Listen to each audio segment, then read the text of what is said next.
One of the most exciting parts about retirement is the dreaming process, dreaming about what you want retirement to look like. So this week, we're going to talk about the exciting world of travel when it comes to retirement right here on Red Zone Retirement Program with Coach John Mears.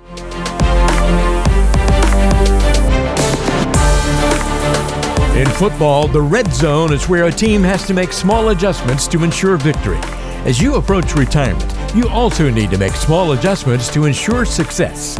This is the Red Zone Retirement Program with registered investment advisor and enrolled agent John Mears of Mears Money Management. Hi, everybody. Welcome into the podcast as Coach and I talk investing, finance, and retirement. And travel.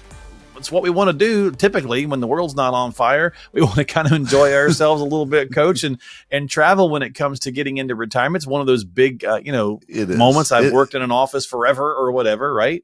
And I'm ready to get out there and do it. So let's have a little fun this week and talk about some travel conversation. How you doing? Yes. Doing great. As we're recording this, I'm already doing summer football, but my wife and I are going to be making a trip up to Seattle real quick here.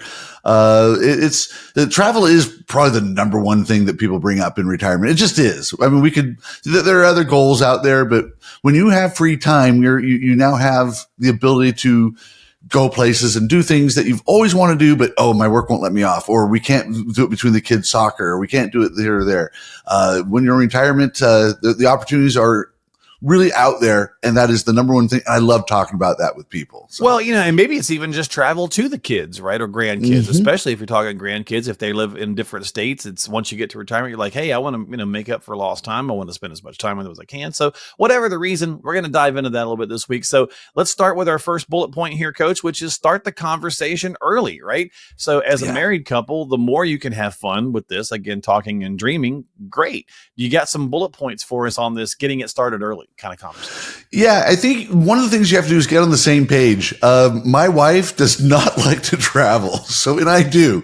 So we just kind of have to figure out the compromises here and how you're going to go about doing that. So I do believe that that's the first thing you want to do is kind of get on the same page with your significant other. If you're single, then you don't have to worry about that as much. But you still need to get an idea of maybe what's on your bucket list. You're probably not going to get to every country on the planet, and if you can, we'll need to have that conversation as well. That would be costly. That'd be a hefty travel budget. I do know a guy who has a world map on his wall with all the pins where he's been, and he's been on every continent, and he's very proud of that.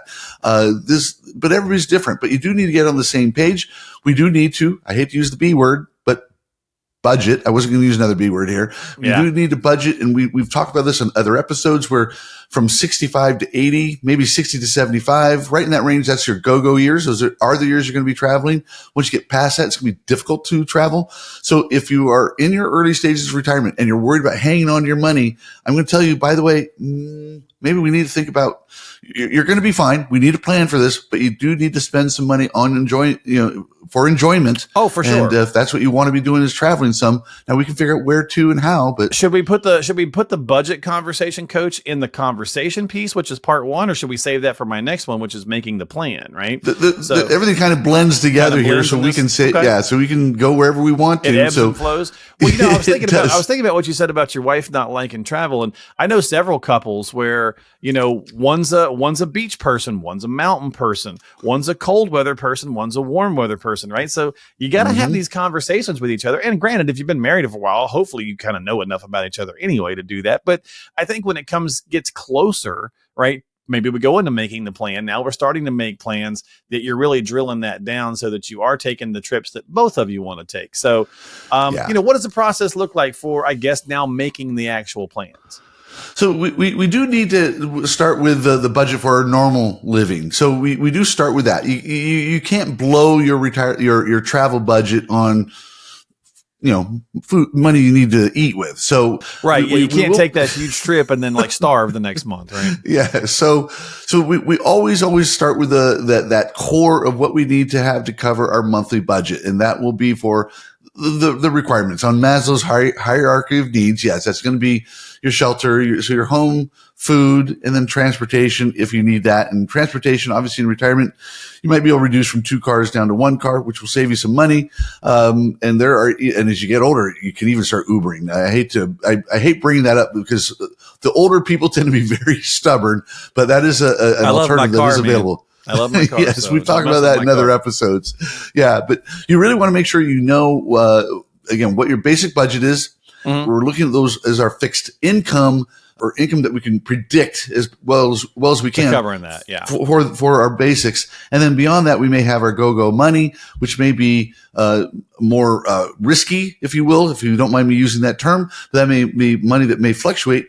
But we're looking at that for the longer term. And that may also be, like we talked about with our guardrails, if the market does tighten up one bit, we might tighten up our travel plans just a little bit. And that True, can ebb yeah. and flow as we go through retirement based on what we have in that extra account or what we have beyond our fixed expenses. Any thoughts to saving strategies for travel plans? Let's say let's say that you really want to do a lot of travel as a retiree. Should you start kind of making a travel bucket, like a source of income or a source of funds that while you're still in your working years, hey, this is all going towards travel money?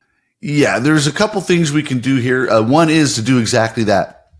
I rarely see that, but we do that sometimes where somebody will have a side account where that is really for not in just travel, but bigger stuff. Like the earmarking it for big ticket items. Yes. Yeah. So that we do see that. And there's some people that are just adamant about that way. They aren't getting the accounts confused. So this account it's a mental thing here for a lot of people. So this account is for retirement and this account is for beyond retirement. So planning ahead is important.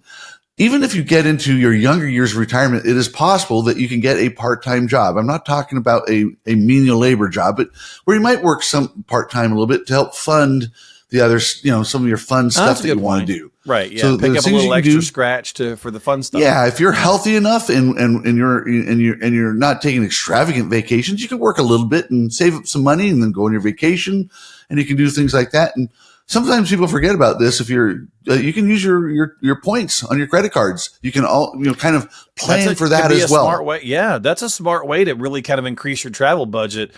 My wife has to travel for work quite a bit. And so she, the points kind of rack up and then we wind up using some of those for personal travel. So yeah. Yeah, and I know a lot of the people watching this are probably anti-debt like I am, and so you don't want to get a lot of credit card debt. But if you have a credit card that you're paying off every month, you can accumulate points and use those points. And we did a podcast on that a while back, as a matter of fact, about like know who you are when it comes to dealing with credit cards. You almost have to have one nowadays for a lot of different reasons. Sure, but know like like how do you handle yourself with that so that you don't get in that extra debt. So yeah, sorry. Yeah, but that's a strategy you can use. You can use all of the above. You can have a bucket for that, and then you can also work a little bit part time, and you can use your credit card points. You can stretch that. You'd be surprised how far you can stretch all that to help meet your travel budget. So yeah, for sure.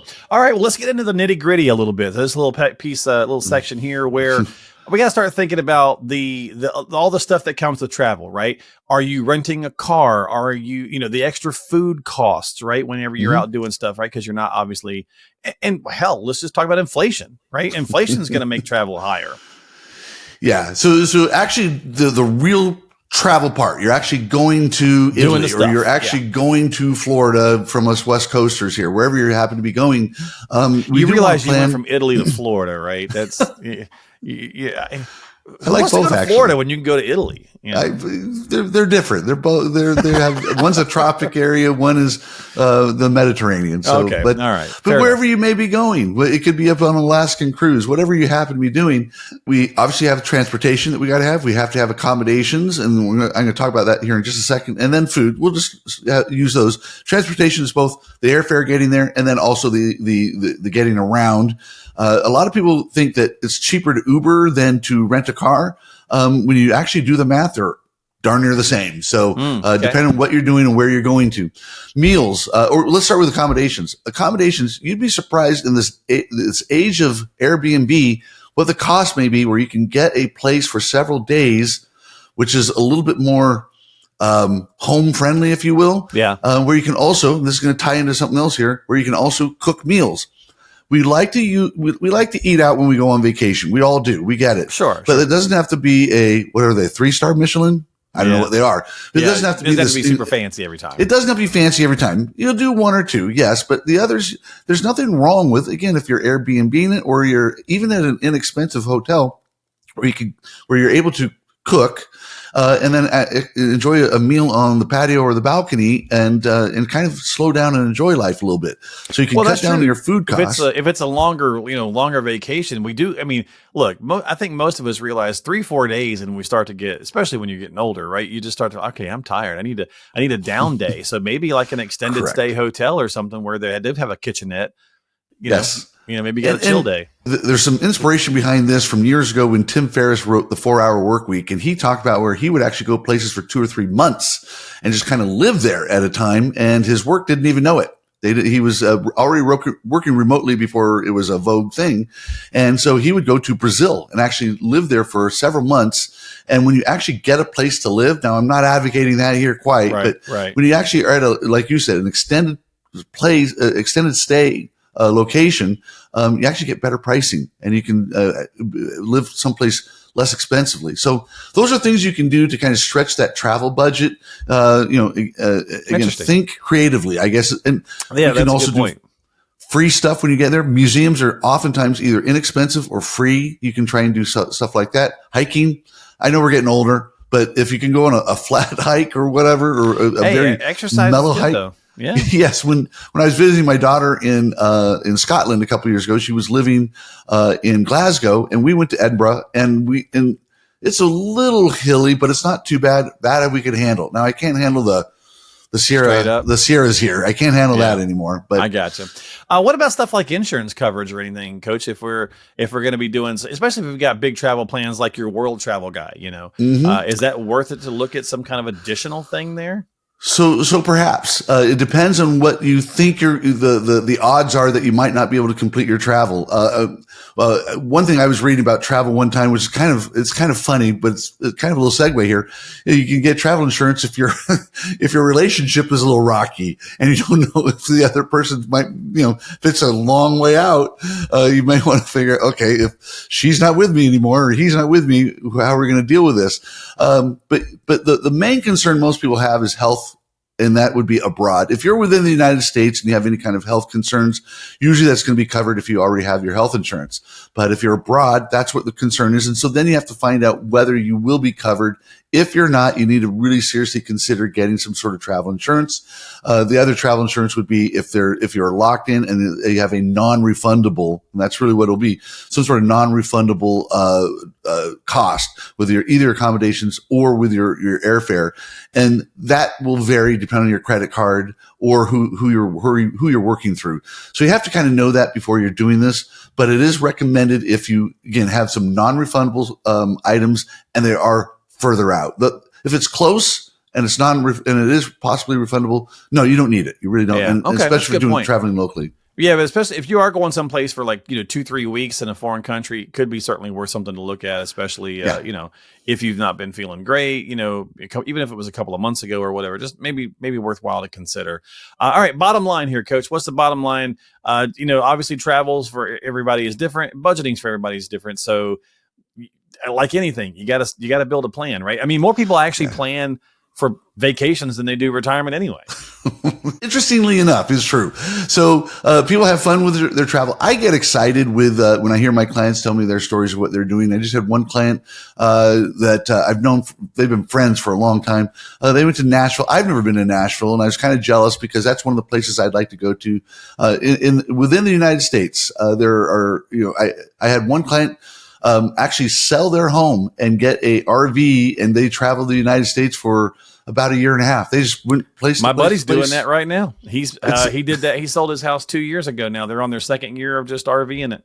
Yeah. So there's no right or wrong way, folks. Whatever. Again, if you and your spouse are in agreement about what you want to do, there's a lot of ways to skin the cat. The thing about the RV is you are going to stay someplace for a week or so. There is a community of people. Is it your brother, your brother-in-law? Who is that? Just a buddy. A buddy of yours. Okay. So he already knows that there's a community of people that can kind of, in this day of the internet, we have these websites and you have Facebook pages. They are all in communication with each other, and they kind of know where you should go to, what the best places are to go, and how to do all that. So that's a great way to do it. I'm having one of my other clients is kind of traveling to Japan right now. I have another client one thing I don't recommend is chasing your kids. So I don't believe you should move to your kids. Travel is a great way to visit your kids.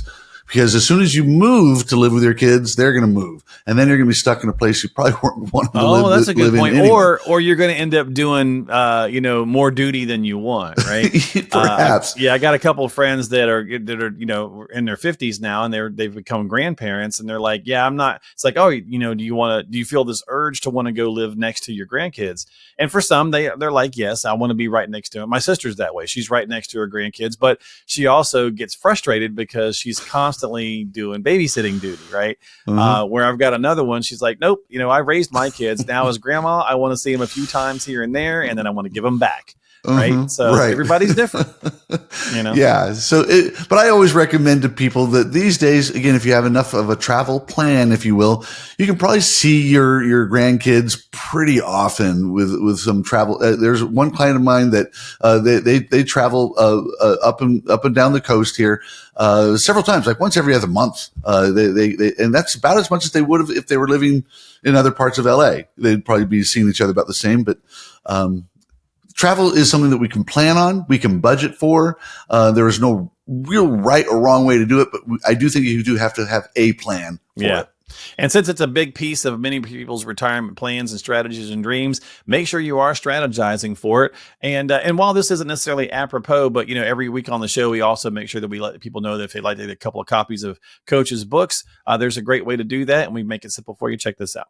John has a couple of free books, Diffuse and Tax-Free Retirement in California, that reveal exactly how you can experience zero taxes in retirement and overcome the IRS lien on your 401k, IRA, and 403b, which could threaten your future lifestyle. These are complimentary, so all you have to do to pick these up 100% free is just stop by rescuemyretirement.net. That's rescuemyretirement.net. Fill in the basic info and he'll ship those out to you immediately. That's rescuemyretirement.net for a copy of Diffuse and Tax-Free Retirement in California. All right, so thanks for hanging out with our conversation when it comes to, a little travel planning when it comes to retirement. We'll wrap up with an email question as we usually do, Coach. Paul sent one in. He said, I have enough cash in the bank that I could get by without taking any IRA withdrawals this year. I could live off my Social Security and just spend down my bank account. What's a good idea? Seems like I wouldn't pay any taxes if I did it the way that I just listed. So what's your thoughts?